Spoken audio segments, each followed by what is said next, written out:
Welcome everybody. My name's Simon Hoffman. I'm Professor of Human Rights here at the School of Law. I'm going to welcome everyone to this annual lecture on children's rights, our 13th annual lecture. Welcome to everyone who's here in person. Good to see so many of you.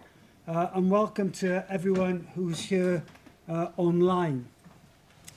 Before I introduce our speaker and the lecture series, I'd just like to do some of the housekeeping that I need to do. There are no planned fire alarms, so if you hear, and this of course is to the people in the room, not the people at home, if you hear the fire alarm, please assemble in the car park outside. And just a reminder, please put your phones on silent. Well, a little bit about this annual lecture, which of course is appropriately taking place on Children's Rights Day. The purpose of this lecture series, when we introduced it back in 2013, when we launched our Observatory on the Human Rights of Children, was to raise awareness of children's rights. And it's our contribution at the School of Law to public legal education on human rights and children's human rights. The series began in 2013 with an inaugural lecture by Lady Hale, a lecture which set the pattern for following lectures to be delivered by highly prestigious speakers involved in some way in children's rights, as lawyers, as judges, or as academics. And tonight we continue that tradition by welcoming Bruce Adamson as our speaker. Many of you will know Bruce, and he won't need any introduction, but I will say a few words by way of providing some account of Bruce's background. Bruce is a lawyer who I think is qualified in 3 jurisdictions, New Zealand, England and Wales and Scotland. He has extensive international experience in the promotion and protection of human rights. Bruce is currently Vice Chair of the Child-Friendly Governance Project and a Fellow at the charity Catanach, I hope I said that right, which aims to institute positive change in children's lives. I'm sure, however, that most of you will know Bruce for his work as the Children and Young People's Commissioner for Scotland, a role he undertook between 2017 and 2024. In addition to that important role, however, as Commissioner, Bruce has also just a few of his roles. He's acted as chair of the European Network of Ombuds for Children, as the UN representative for the Global Alliance of National Human Rights Institutions, and as an independent expert on fundamental rights for the European Commission. He's a former chair of the Rights Working Group for the Scottish Independent Care Review, and a chair of the Board of Trustees of the Scottish Child Law Centre, and a member of Scotland's Children's Panel. To his work as Commissioner, but indeed to all his other roles, Bruce has brought extensive knowledge and expertise in international children's human rights. But he's also brought a deep commitment to his work. I know, and I know others will feel the same, that his energy, his determination, and his ability to navigate political and legal obstacles in the way of fulfilment of children's rights has been key to the significant advancements we've seen in Scotland in recent years. And these have included the ban on the physical punishment of children and the incorporation of the UNCRC into Scots law. And I think these achievements can rightly be seen as holding Scotland out as a leading nation in the promotion of children's rights. So that's a little, nowhere near enough, just a little about our speaker. And I know that you're all keen to hear from Bruce himself, and I'm going to hand over to him just in a moment. But I ought to say that we're going to have a Q&A at the end. Okay, so there will be some time for you to ask Bruce some questions at the end, including online. So if you pop your questions in the chat online, we'll have a Q&A at the end of the lecture. So without further ado, over to Bruce. Thank you.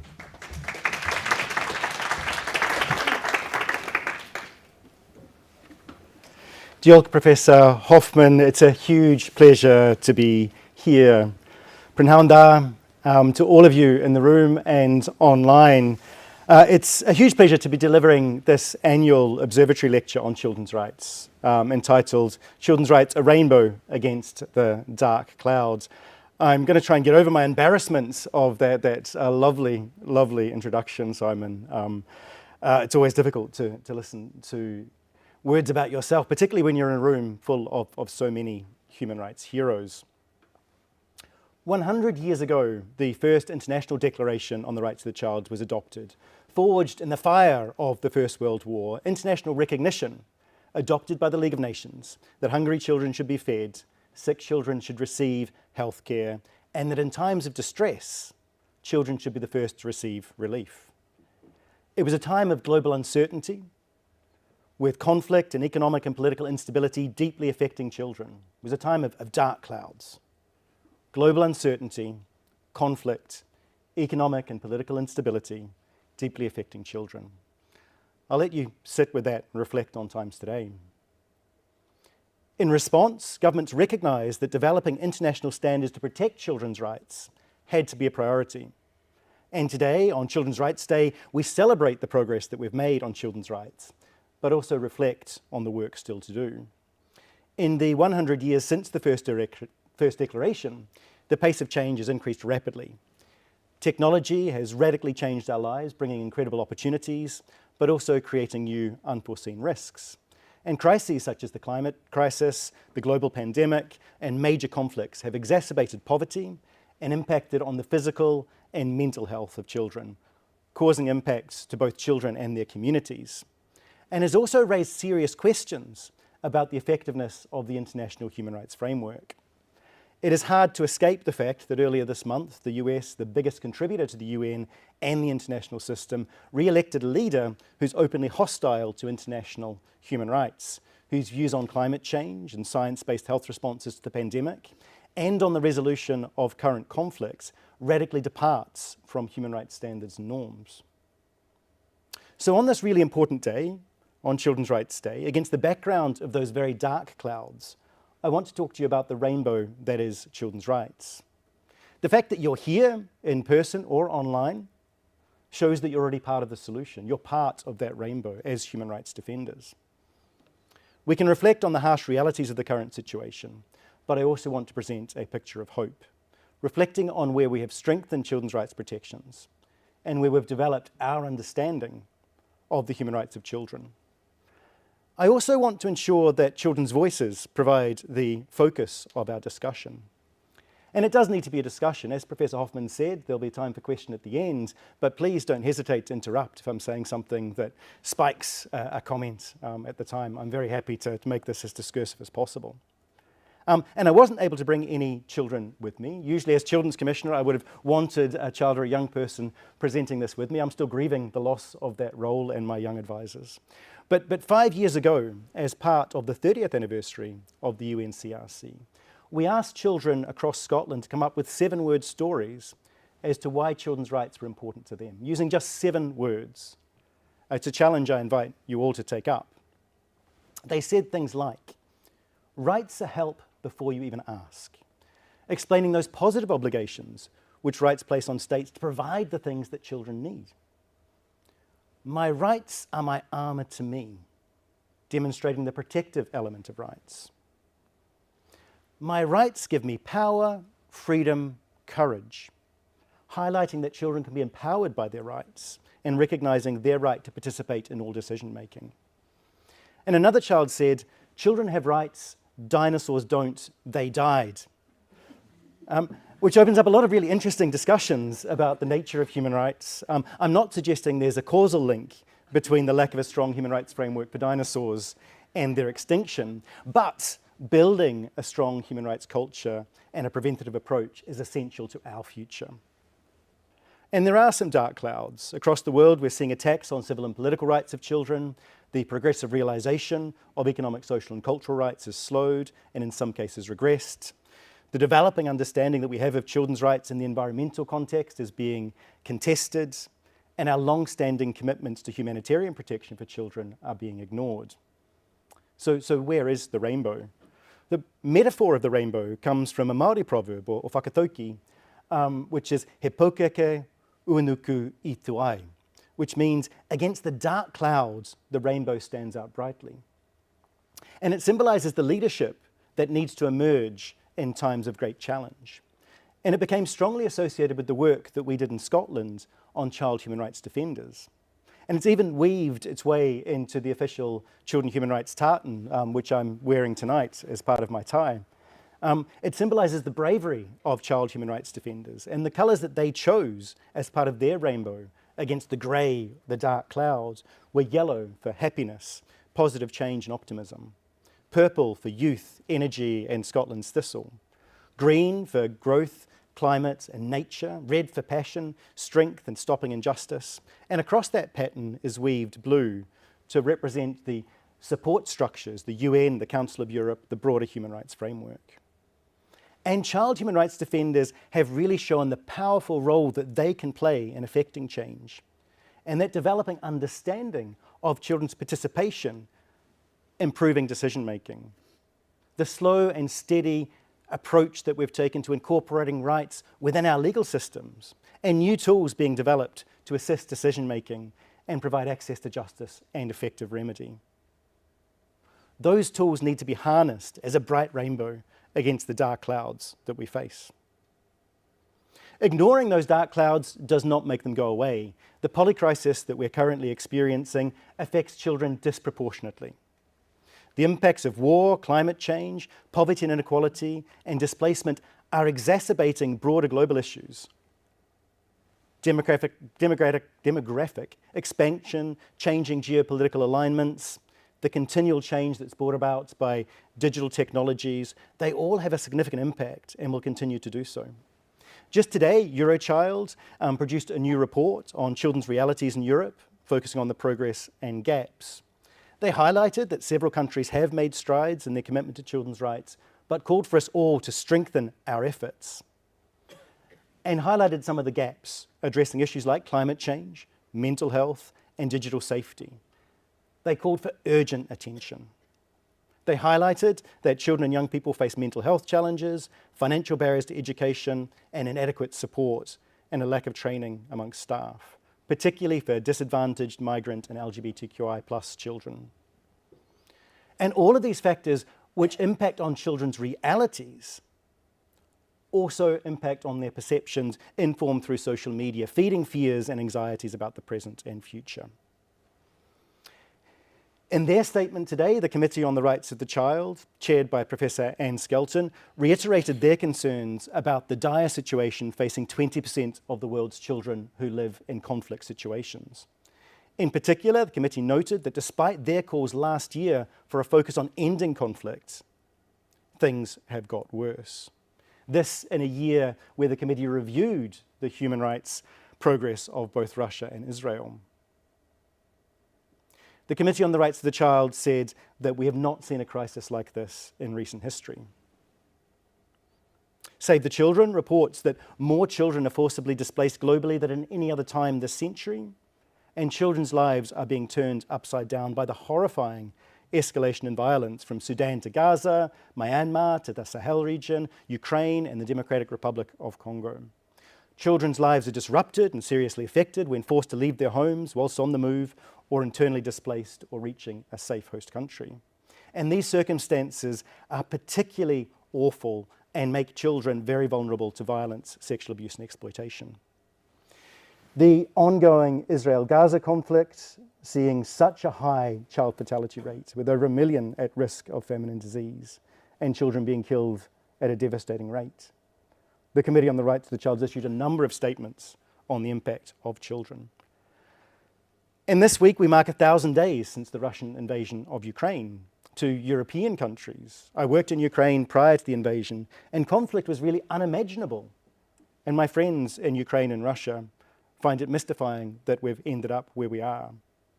It's even more unimaginable that the Children's Commissioner from Russia would be complicit in child abduction and indicted by the International Criminal Court.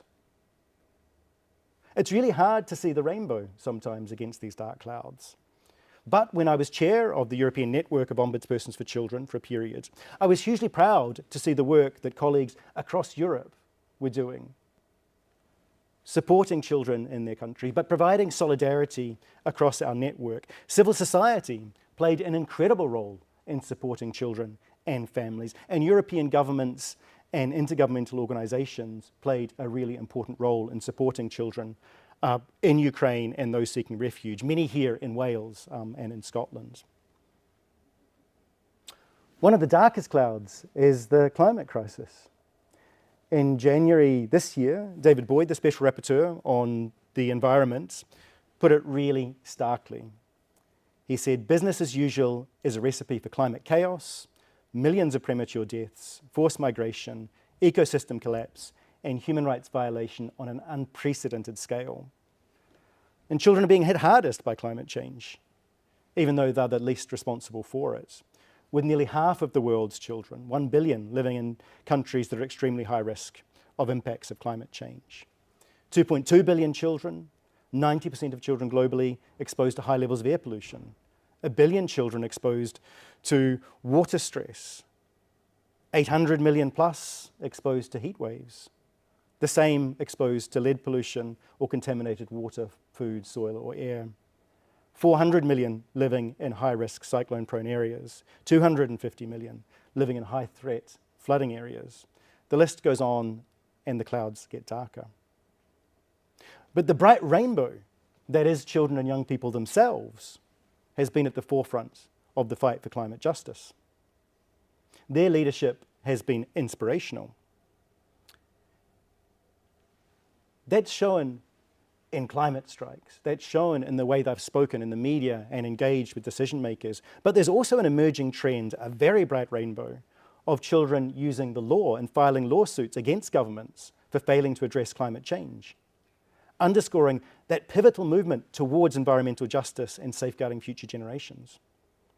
And those lawsuits can leverage the argument that inaction on climate change violates children's fundamental right to a healthy environment, life, and health. And you, as part of the legal community, as academics, as students, as practitioners, can play a really important part in that rainbow which is helping to succeed in these legal battles, to help establish those rights and ensure justice, to compel governments to enact more stringent climate policies, including greenhouse gas emissions, and investing in cleaner energy. And this was strongly supported by the work of the Committee on the Rights of the Child in its 26th General Comment on the Environment, with a special focus on climate change, which has really galvanised the call for urgent action by states to tackle environmental degradation and climate change. Some of the broader issues present a mixed picture. Technological change has been significant in the 35 years since the UNCRC was adopted. And in its 25th General Comment on children's rights in the digital environment, the committee recognised that the digital environment is consistently evolving and expanding, and that it presents opportunities as well as risk. While the sometimes hyperbolic excitement regarding the benefits of children and digital engagement continues to drive market forces, as well as its adoption by families, it's the threats that tend to drive policy and regulation. But the key is that we involve children and young people in those discussions and processes. And as artificial intelligence technology advances, again presenting opportunities and challenges, particularly for children, it's important that we look to children's leadership to find solutions. The UN Global Study on Children Deprived of Liberty, published in 2019, found that children are being detained for longer and at a younger age and held for longer periods of time. Again, it's sometimes quite hard to find the bright rainbow.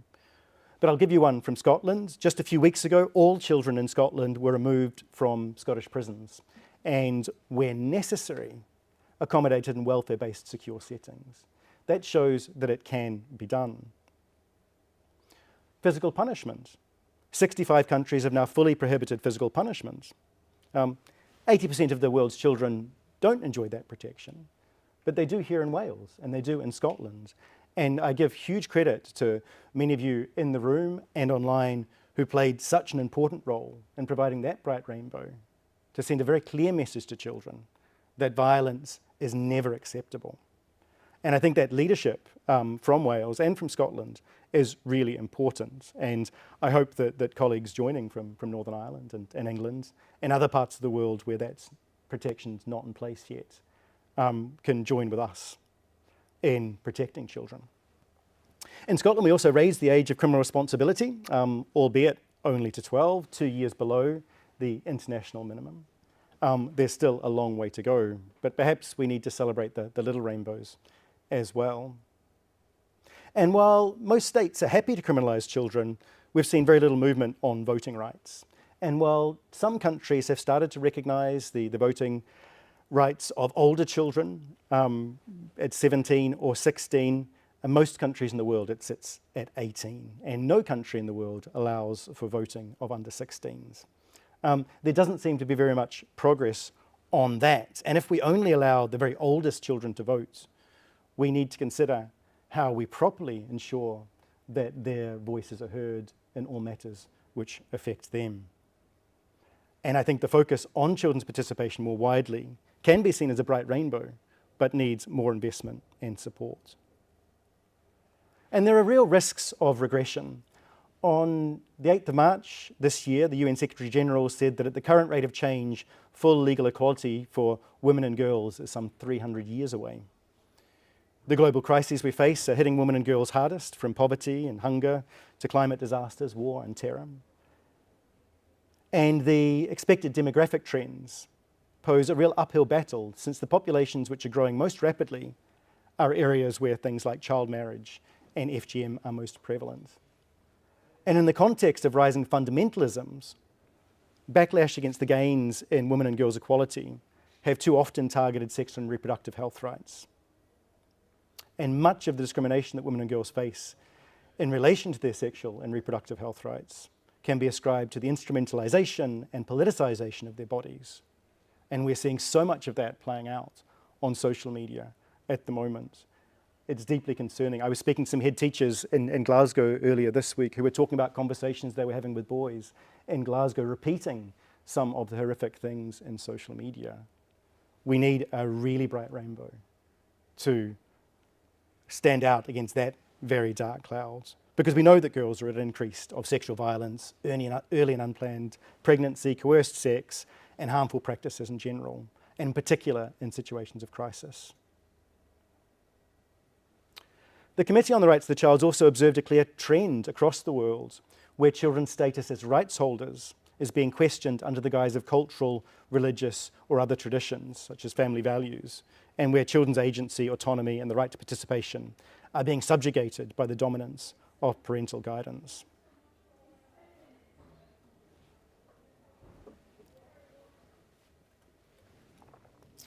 So, against those dark clouds, where are the rainbows that I promised?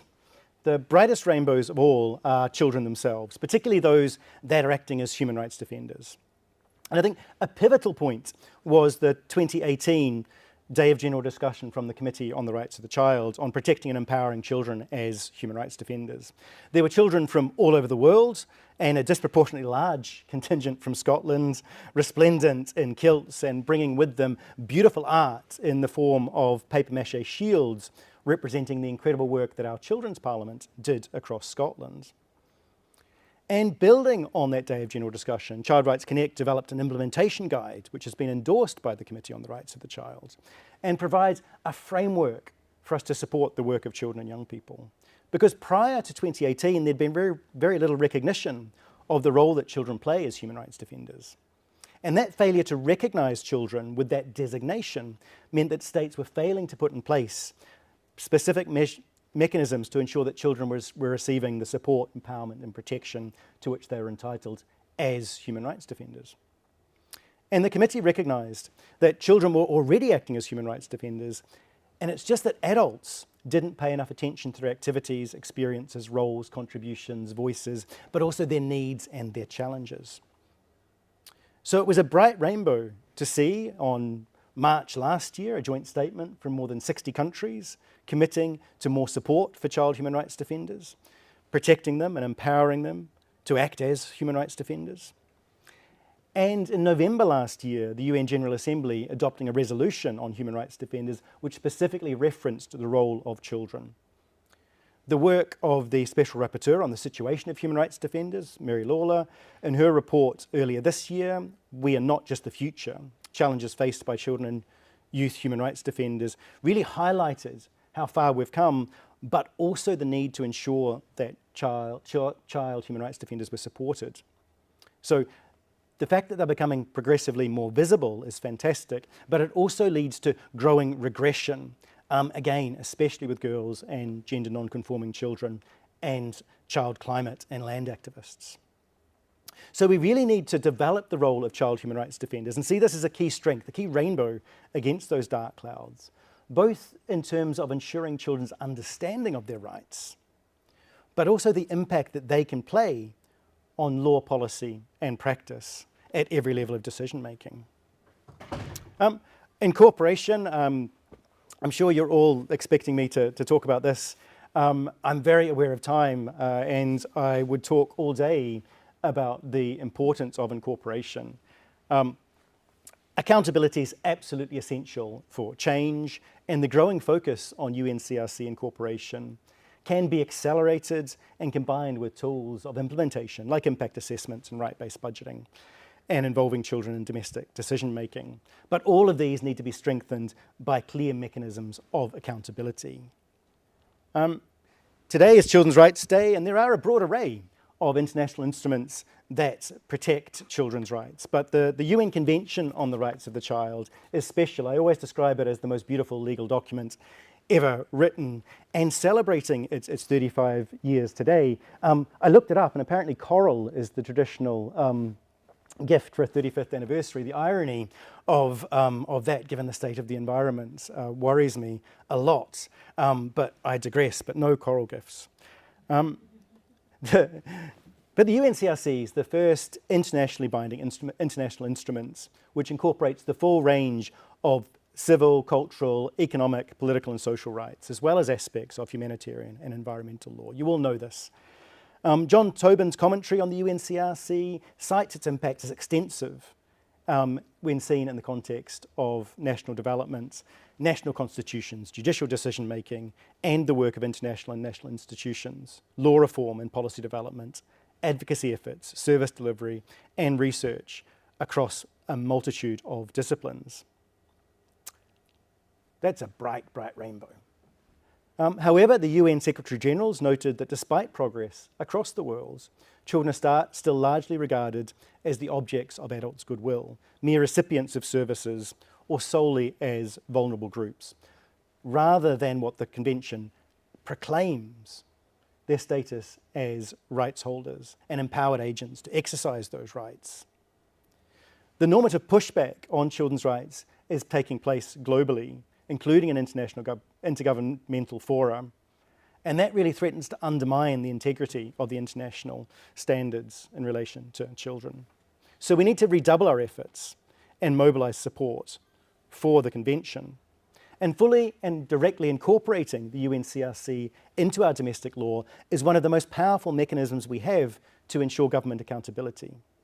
And the slow but steady move towards incorporation is one of the most important trends that we can see globally in securing government accountability in the future.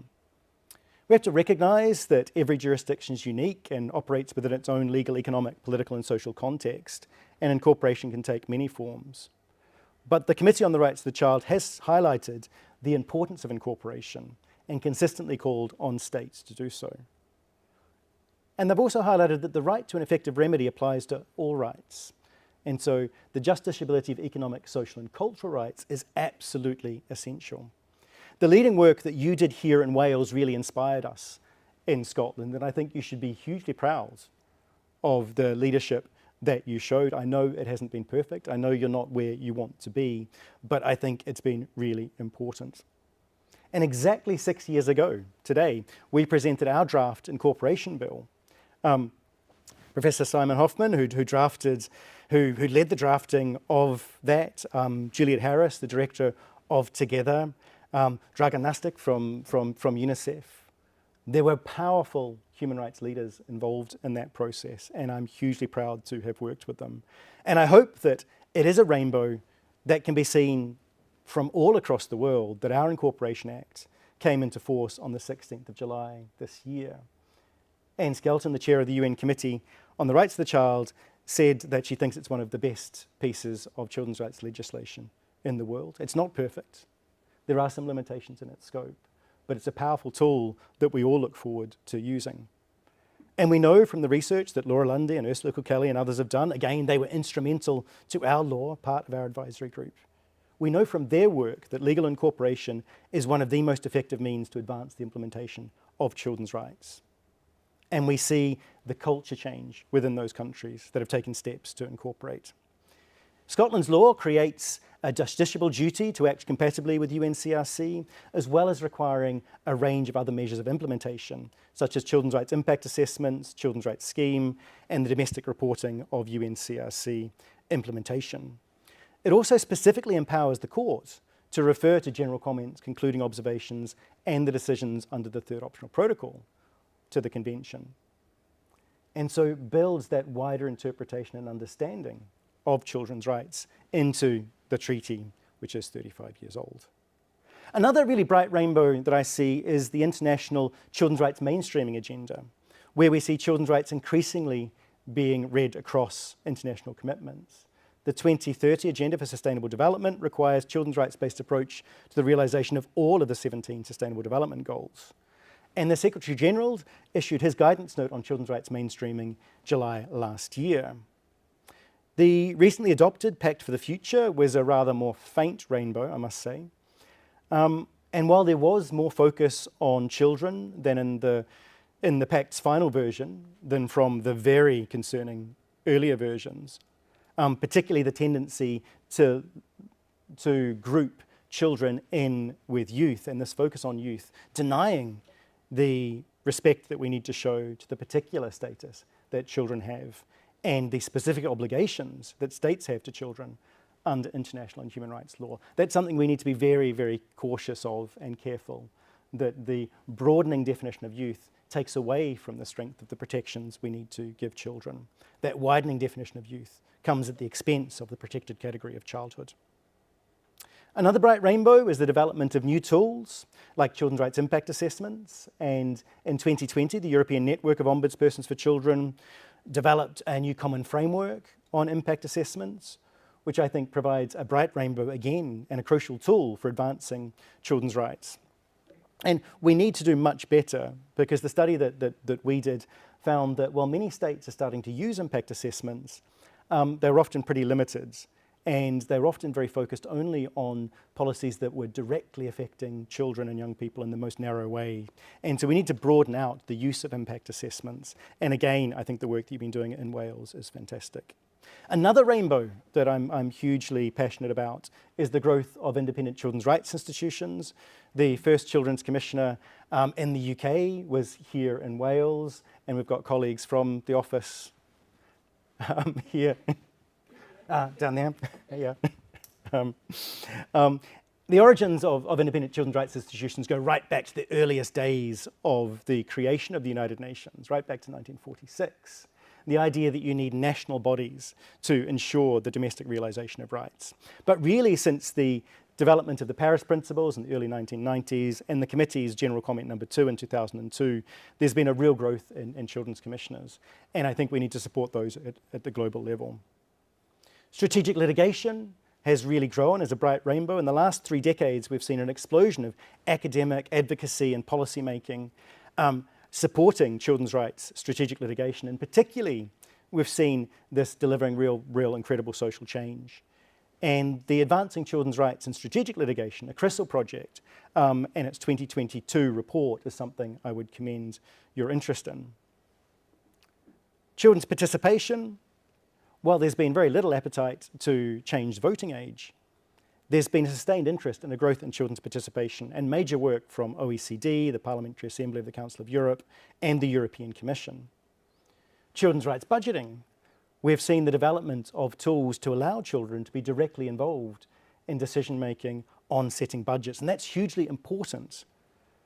because only by involving them in decision-making can we make the right decisions. And in South Africa, the Western Cape Children's Commission has done some fantastic work on that. The broader work within the UN, I think, provides a rainbow too. The Human Rights Council has adopted numerous resolutions concerning children's rights and has held an annual day on the child every year. The next one will be on early years in March. The Committee on the Rights of the Child has been absolutely amazing, but also some of the other committees have started to engage directly with children and young people. And certainly we've seen committees like the Human Rights Committee and the Committee on Economic, Social and Cultural Rights involve children and young people in the development of their general comments. But the Committee on the Rights of the Child will always be one of my bright rainbows. Their ongoing work on reviews, general comments and other statements is absolutely essential. And their next general comment on access to justice and effective remedy has the potential to be a global catalyst to ensure that there are effective systems of redress at all levels, but more importantly, a preventative approach is taken. We've also marked now 10 years of the optional protocol of the Convention on a Communications Procedure, and of the 196 parties to the UNCRC, a quarter of them have ratified OPIC, and the committee's received over 200 communications on behalf of children. So we've got a growing body of children's rights jurisprudence, which has emerged with over 100 decisions and views on merits. And that's been really powerful as it develops our jurisprudence on children's rights more broadly. And I think the scope that the committee's taken on that has been fantastic. I'm going to finish up shortly and we can move to a bit more discussion. But what I would say against those really dark clouds is that children have consistently shown us the value that they bring. The new frameworks that we've created to support their involvement have real potential, but they need to be designed with and for children. We shouldn't expect children just to fit into adult systems.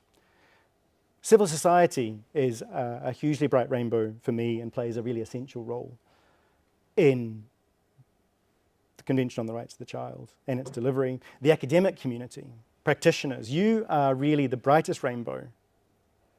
And again, I do want to say, I know you'll be embarrassed by this, Dragan, but I do really want to single out Dragan Nastic, who has now retired from UNICEF and is spending his retirement coming and listening to me. But I think real champions are something to celebrate. And I really want to say that your incredible work has been one of the brightest rainbows, and it's been a huge privilege to work with you. And I think that our celebration of your work needs to continue for a long time, because the inspiration we get from you is something that we all hold dear. Yeah, yeah.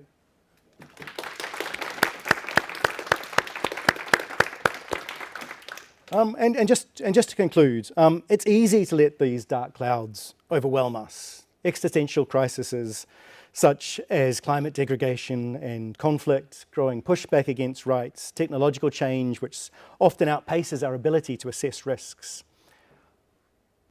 But there is a bright rainbow, and it's you. And it's the children across the world who are fighting against this darkness, and it's the adults working with and for them. It's the improvements that we make to law, policy and practice on a daily basis.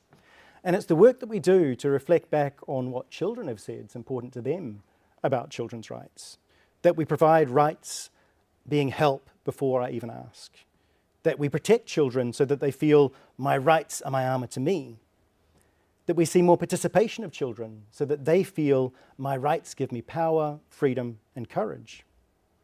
And most important of all, the bright rainbow that you're all part of is creating a protective children's rights culture, which is about prevention and a connection to the international community, and that ensures that we're not left behind like the dinosaurs. Diolch.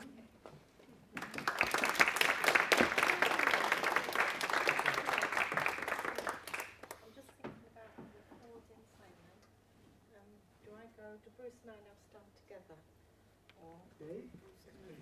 We stand together now. We'll stand together. We stand lovely. together, we do. We stand together.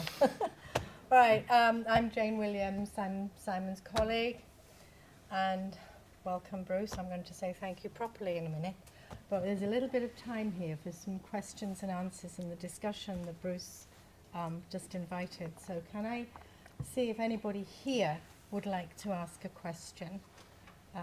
So I've got Adele here and then another lady here. So Adele, would you like to go first? And Simon and Hannah, I think you're moderating the questions that are coming in online, so you'll be raising your hand to let me know, yeah? It's a few minute delay, so nothing's coming in. Okay, all right, that's fine. Adele, go ahead. Hi, thank you for that. It was really interesting and yeah, thank you.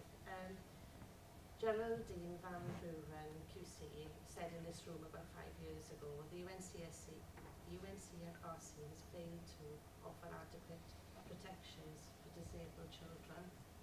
And I suppose really what I'm thinking is how do disabled children belong in the bright rainbow when they are systematically segregated and behind closed doors and hidden from our future generation of decision makers? Sorry, hard question. Okay, shall I?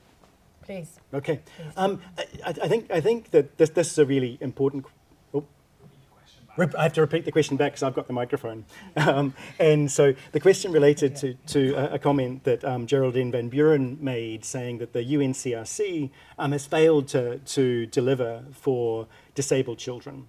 And so what can we do to ensure that disabled children are part of the decision making, considering that they're often away or segregated from decision makers? And I think that the response that I would have to that is that the Convention on the Rights of Persons with Disability, which is a newer convention, actually strengthens the rights of children, of disabled children, and I think that's really important. So the read across from UNCRPD to CRC is really important, and that was why it was one of the things we did in Scotland was to include within the interpretative sections to say that actually you could read in other international law into understanding the Convention on the Rights of the Child. The Committee on the Rights of the Child, again, has paid particular attention to disabled children, but the delivery is really challenging. And again, one of the catchphrases from disabled children and adults movements is nothing about us without us. And that needs to sit right at the heart of what we're doing. So we need to change things.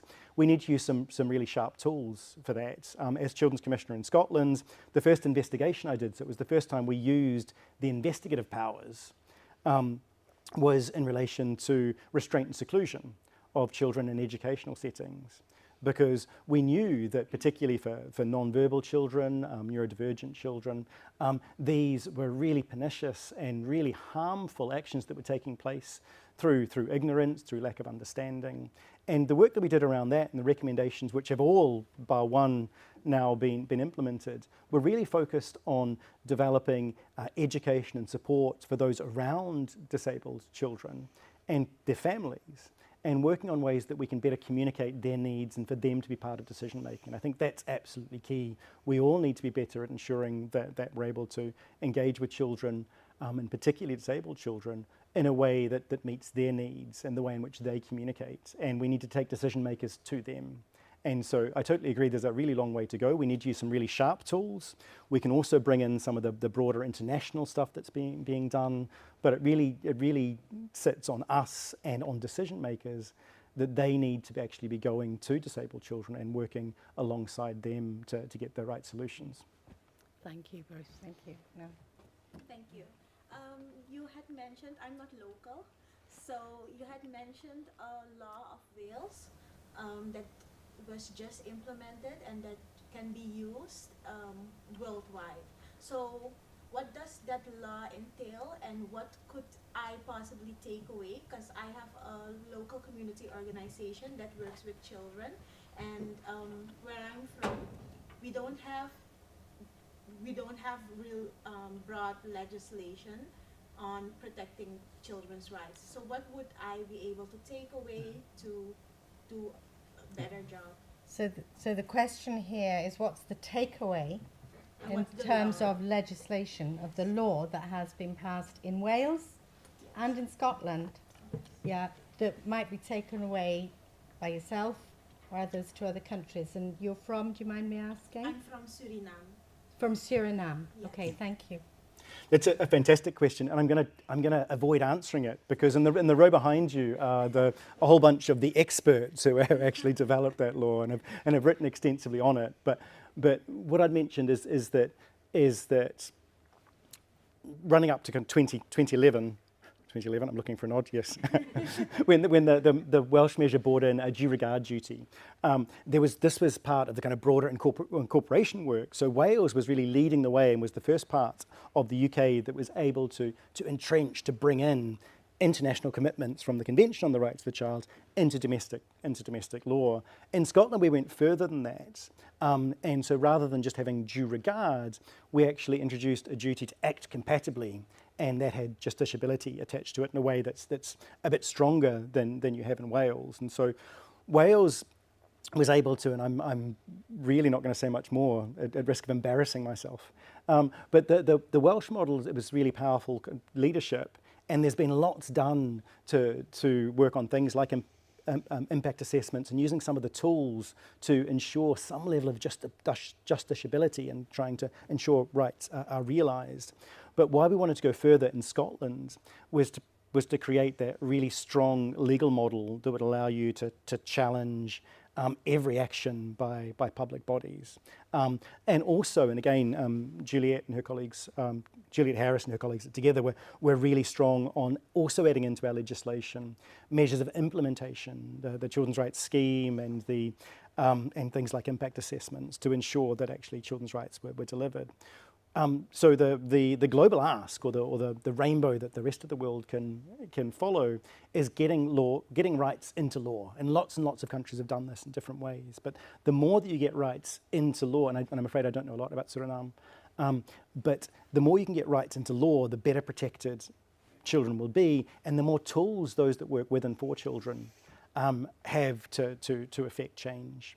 And so it's looking to kind of what legal structures are available. I don't know if someone else wants to come in on the Welsh.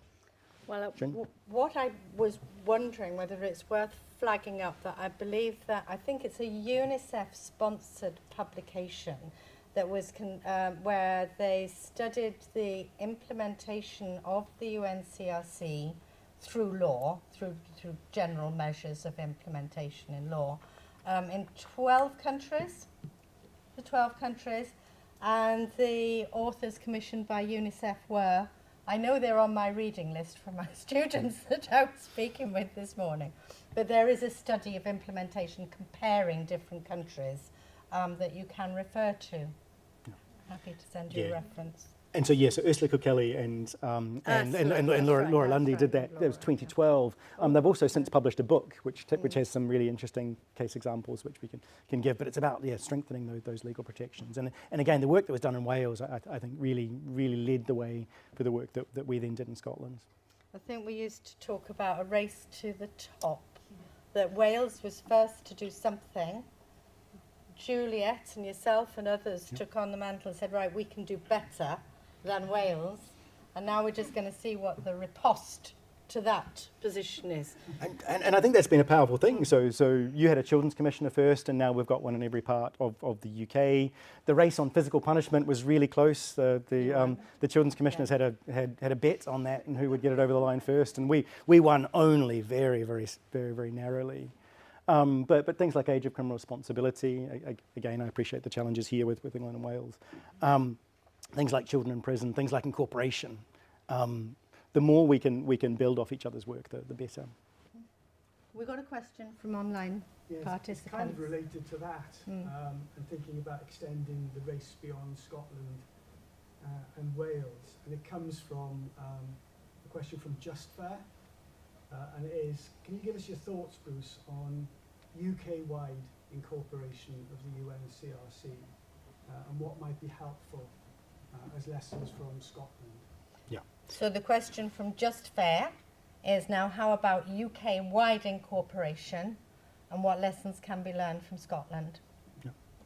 And I think that's got to be our aim. And there was back in 2009 efforts through the House of Lords to try and get a UK-wide children's rights incorporation legislation.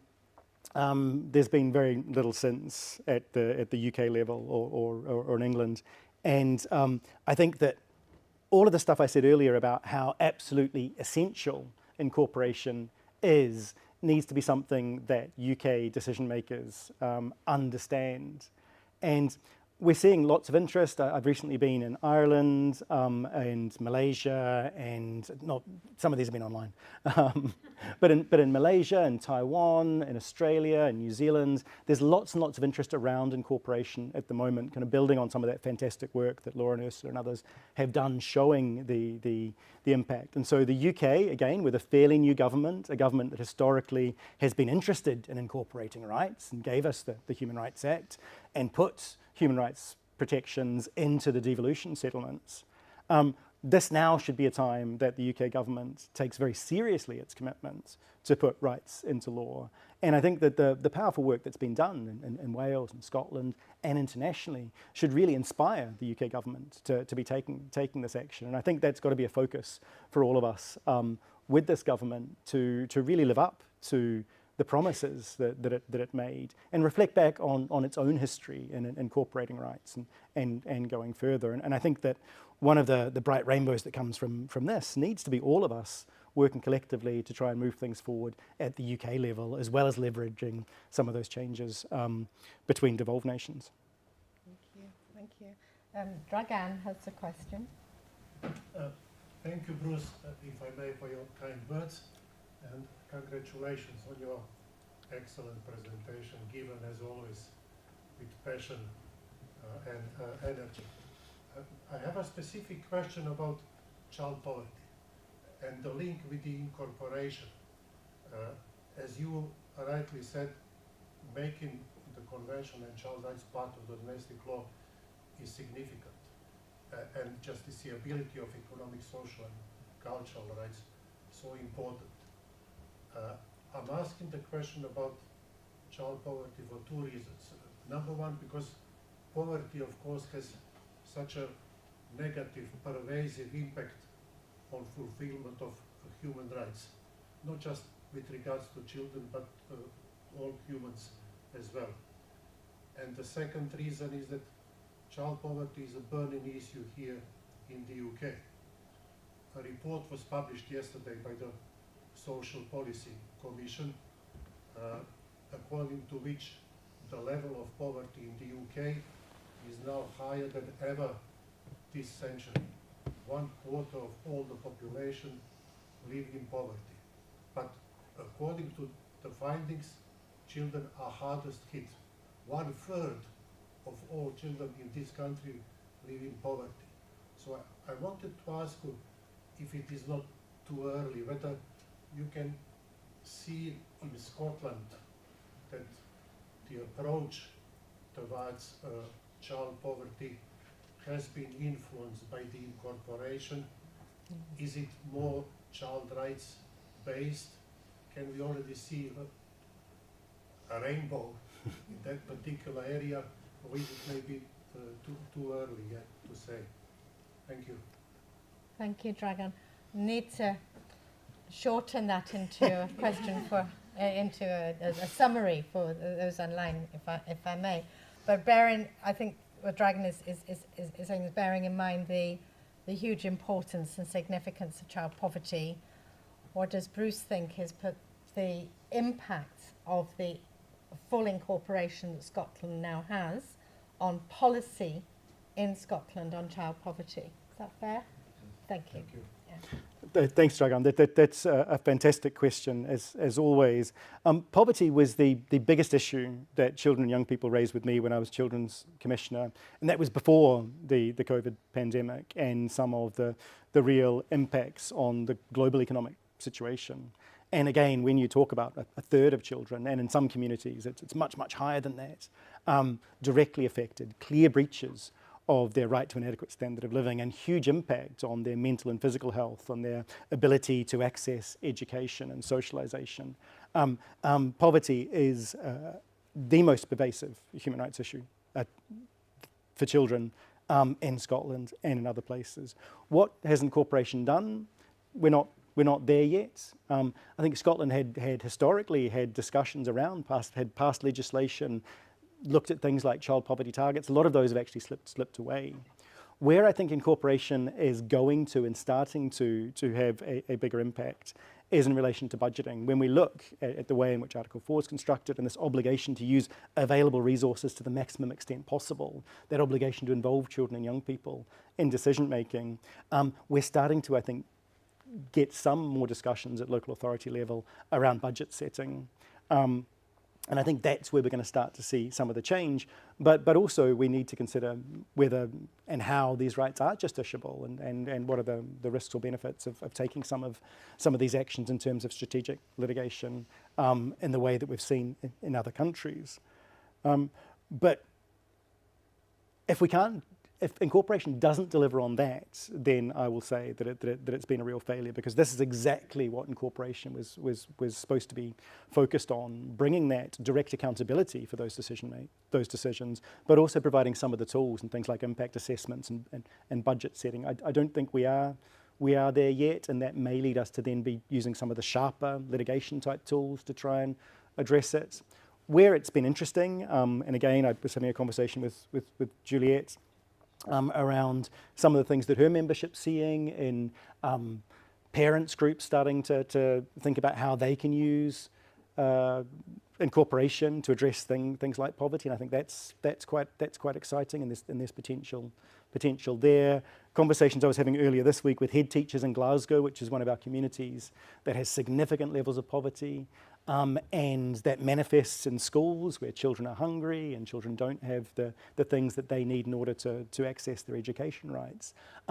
Really interesting discussions about how they might be able to use incorporation to leverage funds from the local authority and others to better address poverty through the education settings that they've got. So we're not there yet. There's no excuse for that, though, as well, as while the Act's only been in force since the 16th of July, the UK signed up to CRC in 1991.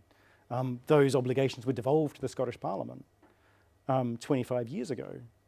And we've been working on this Incorporation Act for many, many years. So there are no excuses. But time will tell in terms of whether we can use these tools more effectively to address this issue. Thank you, Bruce. Can I now abuse my position, because I just wonder if I could have a little follow-up question to that, and then we'll draw the discussion part of the afternoon to a close.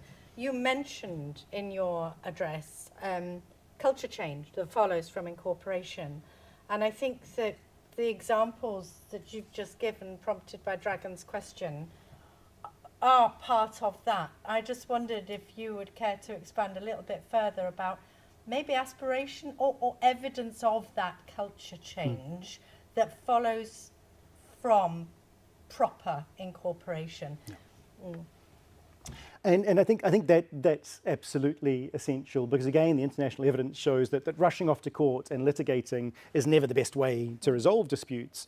But the potential of litigation is a really good way to sharpen minds and budgets. So you get that culture change and that preventive, proactive approach.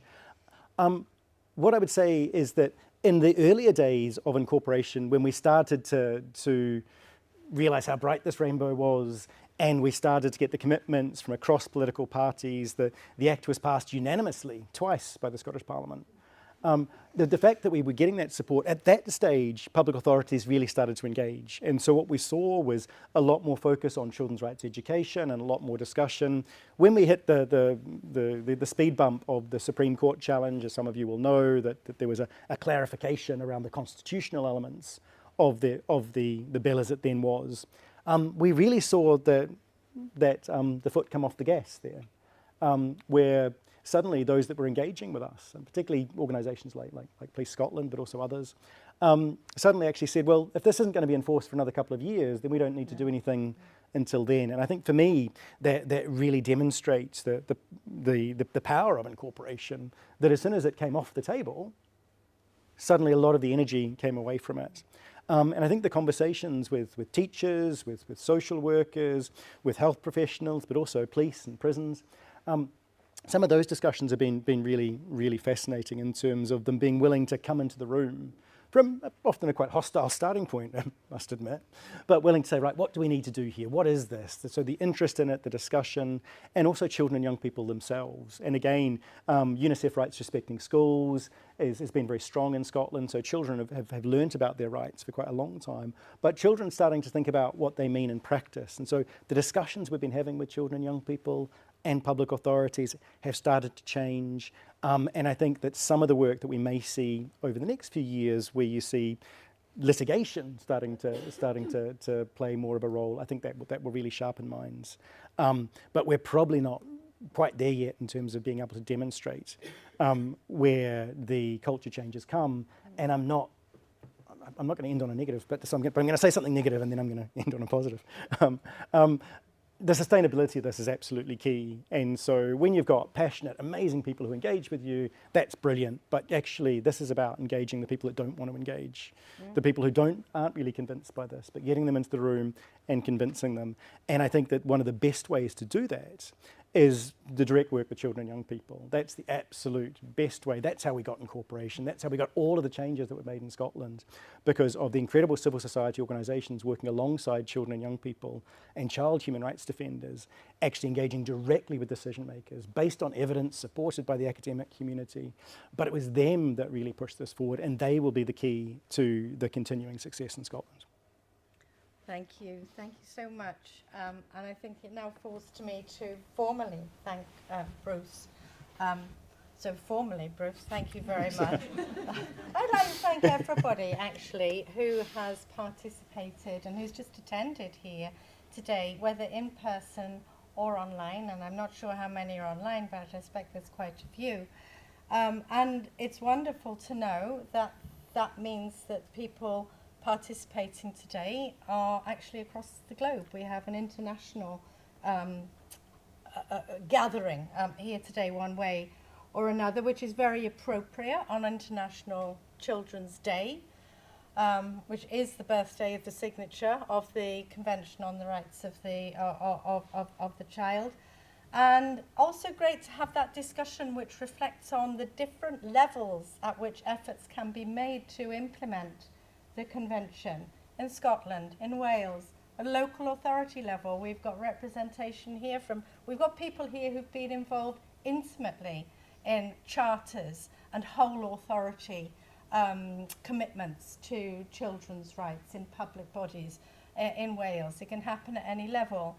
And I'm proud also, even though Dr. Anthony Charles, who's the other coordinator with me and Simon of the Children's Rights Observatory, isn't here today. I didn't think he's in the room yet. It's because he's online to Salem State, where one of our academic colleagues and long-standing collaborators of the observatory is trying her hardest, despite the atmosphere in the USA, to galvanize support to create effectively a child-friendly city at that level, finding a few local partners, politicians, youth workers, leaders, NGOs, academics, social workers, whoever is interested. And Anthony is speaking online to them to inspire them based on the work that has gone on here in some primary schools in Wales, doing whole organisation child rights approaches, and especially the school of which he's been a governor for many years. So it's exciting to know that we're participating in a huge conversation today on International Children's Day at this 100-year point since the declaration on the Declaration of Geneva, isn't it? Following Eglantine Jebb's scribing of that poetic statement claiming rights for the child. It's sobering, as you've said, Bruce, today, to recognise that the dark clouds that were over children in too many places in the world and too many children, those same dark clouds, or the equivalent dark clouds, descend on too many children everywhere in the world today. But you have given us a lot of cause for optimism. You've taken us through many of the achievements that have happened. Many people here have been part of that story. You've been an absolutely pivotal part of that story in the efforts that you've made, both as Children's Commissioner for Children and Young People in Scotland is the correct title. Children and Young People's Commissioner. Children and Young we put children at the People's start. Commissioner. There we are. Children at the start. Yeah.